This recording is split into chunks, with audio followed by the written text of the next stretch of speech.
Assalamualaikum warahmatullahi wabarakatuh. Selamat datang di pembelajaran matematika. Bagaimana kabar kalian hari ini? Ibu harap kalian tetap semangat ya, meskipun harus belajar dari rumah. Hari ini kita akan belajar matematika kelas 8, masih di bab 8, yaitu bangun ruang sisi datar. Hari ini kita akan belajar menyelesaikan masalah yang berkaitan dengan gabungan bangun ruang sisi datar. Sebelum belajar, jangan lupa berdoa. Hari ini Ibu pandu doa dari sini ya. Kita berdoa bersama, berdoa menurut agama dan kepercayaan masing-masing. Berdoa dimulai. Berdoa selesai. Dan jangan lupa disiapkan alat tulisnya ya anak-anak. Kompetensi dasar yang akan kita pelajari pada hari ini sama dengan minggu lalu, yaitu 3.9 dan 4.9. Tujuan pembelajaran kita pada hari ini yaitu menyelesaikan masalah yang berkaitan dengan gabungan bangun ruang sisi datar. Masih ingat ya, apa saja sih bangun ruang sisi datar yang telah kita pelajari minggu lalu? Ya, ada 4 ya, ada balok, ada kubus, ada prisma, dan ada limas. Oke, sekarang perhatikan gambar berikut. Ada gambar Masjid Agung Demak, ada gambar Tugu Monas, dan ada gambar tenda. Dapatkah kalian menghitung luas permukaannya? Nah, tentu bisa ya, karena kita sudah mempelajarinya di minggu-minggu lalu. Kemudian, bagaimana cara menghitung volumenya?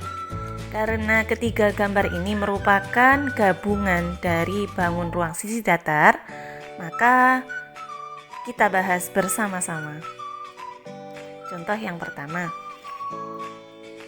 sebuah tenda berbentuk bangun seperti gambar, ya. Gambarnya seperti ini. Berapakah luas kain yang digunakan untuk membuat tenda seperti itu, ya? Oke, coba kita perhatikan gambarnya. Di sini merupakan bangun ruang sisi datar gabungan ya. Ada bangun ruang sisi datar apa saja di sini? Ya, pintar sekali.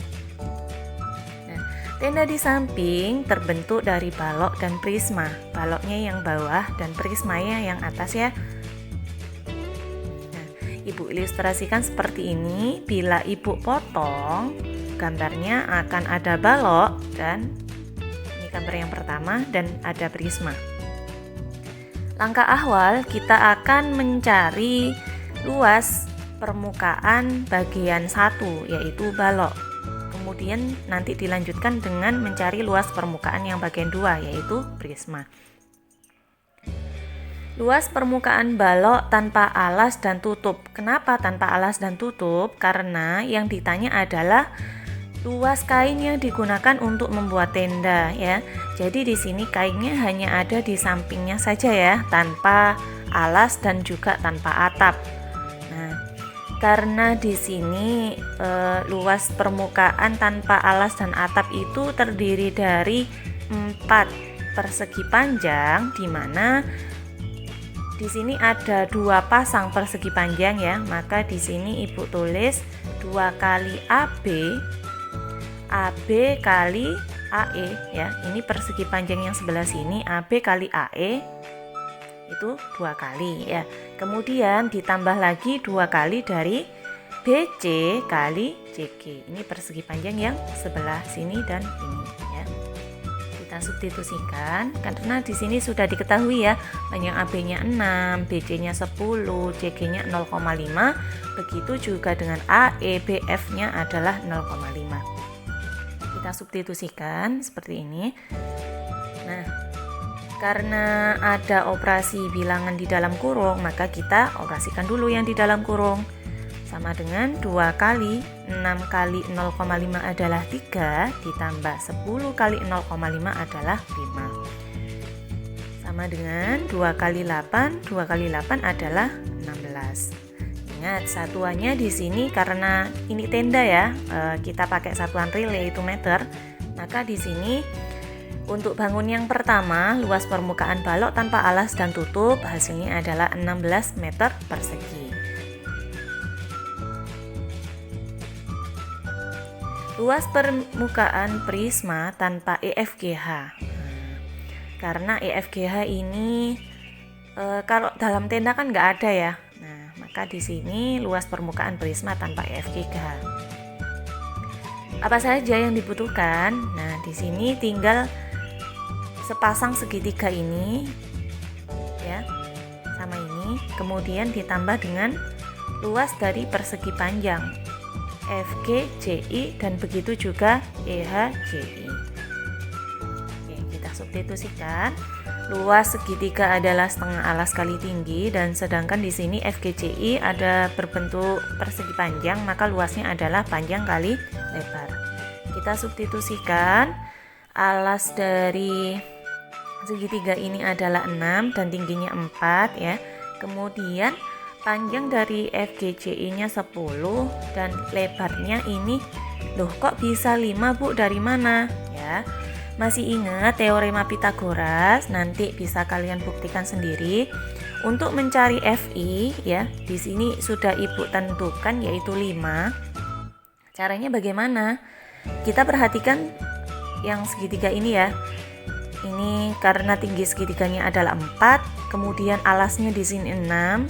Kita pakai separuhnya, maka di sini 3 ya.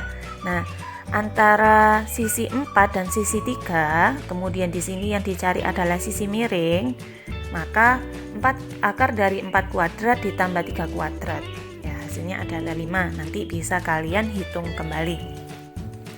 Kemudian sama seperti tadi, kita operasikan dulu yang di dalam kurung. Hasilnya seperti ini.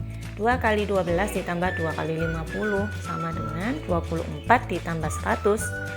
Hasilnya adalah 124 meter persegi. Ini untuk luas permukaan yang kedua, yaitu prisma tanpa EFGH. Luas kain tenda itu sama dengan luas 1 ditambah dengan luas 2. Luas satunya tadi berapa? 16 dan luas 2-nya 124. Jadi luas kain tenda yang dibutuhkan adalah 140 meter persegi ya. Bisa dipahami ya anak-anak ya. Kita lanjutkan contoh yang kedua. Ada sebuah akuarium berbentuk balok berisi air dengan volume 75 mili kubik. Kemudian akuarium tersebut diisi batu yang bentuknya tidak beraturan. Volume akuarium berubah menjadi 95 mili kubik. Apakah volume air akuarium pertanda volume batu tersebut? Berapa volume batu tersebut? Ibu ilustrasikan seperti ini. Akuarium sebelum diisi batu itu volumenya 75 mili kubik. Setelah diisi batu, volumenya menjadi 95 mili kubik. Diketahui di sini volume akuarium mula-mula Ibu misalkan dengan V1 yaitu 75. Kemudian volume batunya Ibu misalkan B, dan volume akuarium setelah diisi batu di sini Ibu ilustrasikan V2 ya. Ibu kurang nulisnya di sini 95, ini adalah V2. Nah, yang ditanya tadi kan apakah perubahan volume air akuarium pertanda volume batu? Ya, kita buktikan. Apakah V1 ditambah B atau volume batu akan menjadi V2? Kita substitusikan. V1-nya 75, B-nya kita cari, V2-nya 95. Kita ubah 75 pindah ruas ke kanan menjadi pengurangan karena di sini dia positif. Maka B atau volume batunya adalah 20 mili. Jadi perubahan volume air akuarium pertanda volume batu dengan volume batunya adalah 20 mili. Kita lanjutkan contoh yang ketiga, yaitu Pak Jaya ingin mengganti atap dan mengecat dinding bagian luar kandang ternaknya. Dinding kandang ternak Pak Jaya berbentuk kubus dan atapnya berbentuk segi 4, 5 segi 4. Setelah survei, harga catnya ada 25.000 meter persegi dan harga gentengnya ada 50 meter persegi. Jika kandang tersebut terdapat satu pintu berbentuk persegi panjang dengan ukuran 50 cm kali 1,2 meter yang tidak diberi cat, Maka biaya yang diperlukan Pak Jaya adalah, Ibu ilustrasikan gambarnya seperti ini. Ada kubus dan ada juga 5×4. Kemudian di sini kubusnya ini perlu dicat dan 5-nya perlu diganti genteng. Selanjutnya di sini bentuk dindingnya ini kan kubus ya, kubus tanpa alas dan tanpa atap, serta ada pintunya.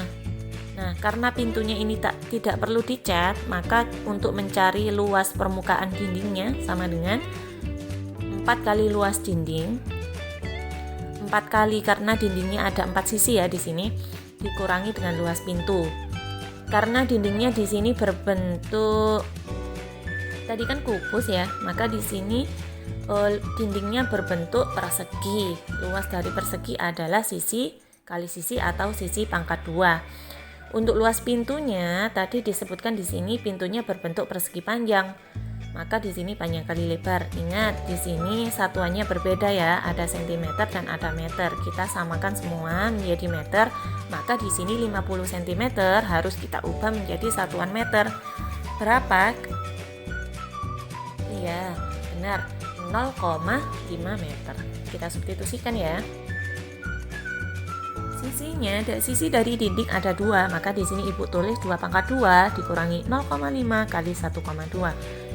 Kita hitung 4 kali 4 dikurangi 0,6. 4 kali 4 adalah 16 dikurangi 0,6 sama dengan 15,4 meter persegi.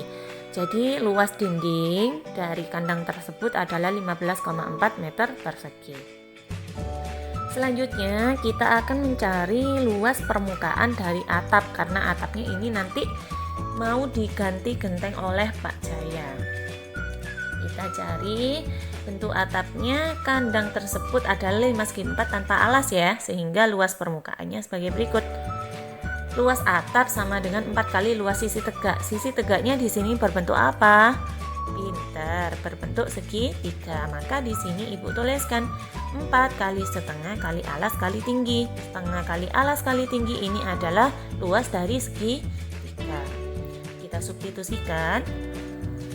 Alasnya 2 ya, sama dengan sisi dari persegi dari dinding kubus. Kemudian tingginya di sini adalah 1,2. Kita hitung. 4 kali 1,2 berapakah hasilnya?